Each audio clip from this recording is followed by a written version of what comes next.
Assalamualaikum warahmatullahi wabarakatuh. Good morning my student. How are you today?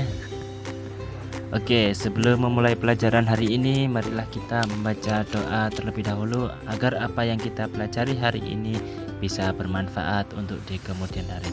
Ala hadinya wa ala kulli niyatin sholihah. Al-Fatihah.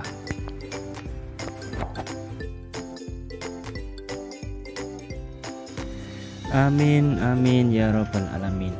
Oke, supaya lebih semangat, marilah kita melaksanakan tepuk semangat dahulu. Tepuk semangat. Ha.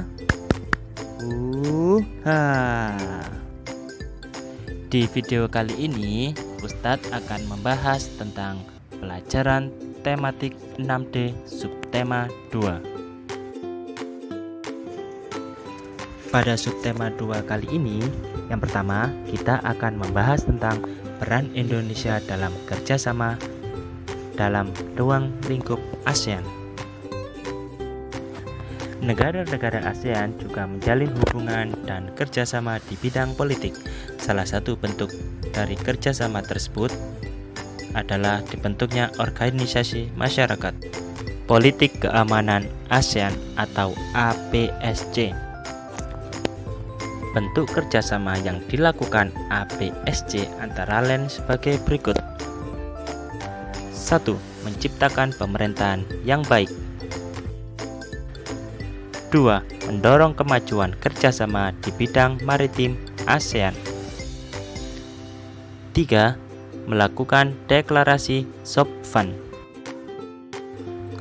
Yang keempat, menjalin kerjasama dengan negara-negara di luar ASEAN.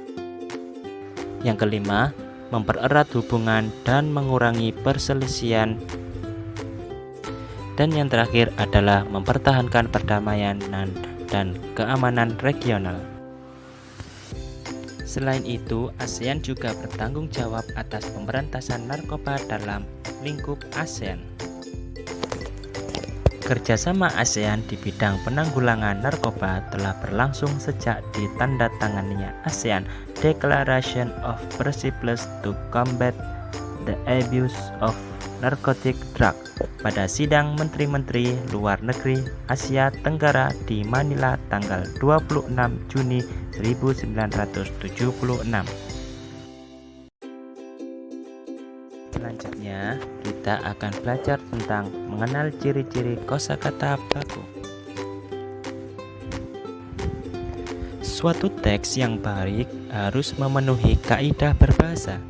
Kaidah berbahasa tersebut meliputi penggunaan kalimat efektif serta ejaan yang baik dan benar.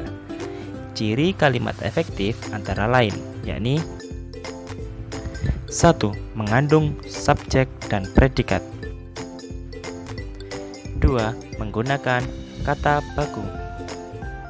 3. Tidak bertele-tele.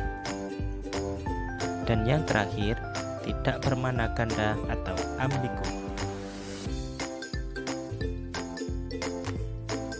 Next, kita akan belajar tentang cara menghemat listrik. Penggunaan energi listrik yang berlebihan dapat mengakibatkan habisnya pasokan listrik.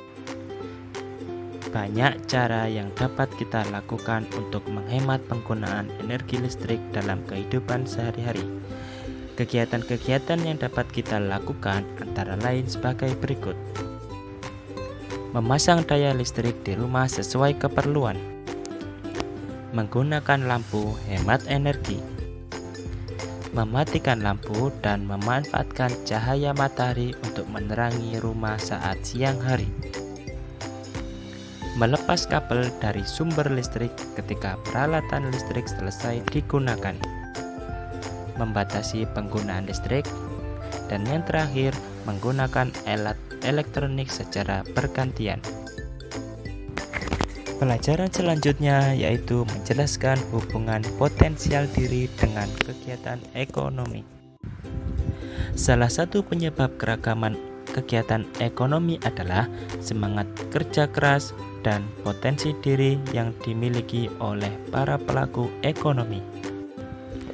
Potensi diri merupakan kemampuan, kekuatan, baik yang belum terwujud maupun yang telah terwujud, yang dimiliki seseorang tetapi belum sepenuhnya terlihat atau dipergunakan secara maksimal oleh seseorang. Potensi diri yang terus diasah dapat membawa orang tersebut mempunyai penghasilan yang dapat memajukan perekonomian keluarga, daerah, bahkan negara. Pelajaran yang terakhir adalah menjelaskan ciri-ciri poster yang baik.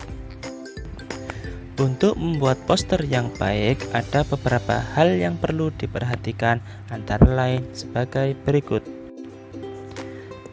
1. Media gambar yang digunakan biasanya kertas berukuran besar.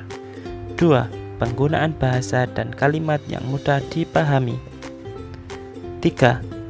Pemilihan huruf yang cukup besar agar mudah dibaca dari kejauhan. 4. Penggunaan warna latar belakang poster yang kontras. 5. Pemilihan gambar yang sesuai. 6. Keseimbangan antara ukuran gambar dan teks. 7. Penempatan dan penyusunan teks dan gambar yang tepat. Selain poster, kita juga akan mempelajari tentang brosur. Hal yang membedakan antara brosur dan poster adalah ukuran, cara cetak, dan cara penyampaiannya. Ukuran brosur lebih kecil dibandingkan poster. Brosur biasanya dicetak bolak-balik atau dua muka. Fungsi utama dari sebuah brosur ialah memberikan informasi kepada masyarakat untuk mengenai suatu produk atau jasa yang akan ditawarkan secara terperinci.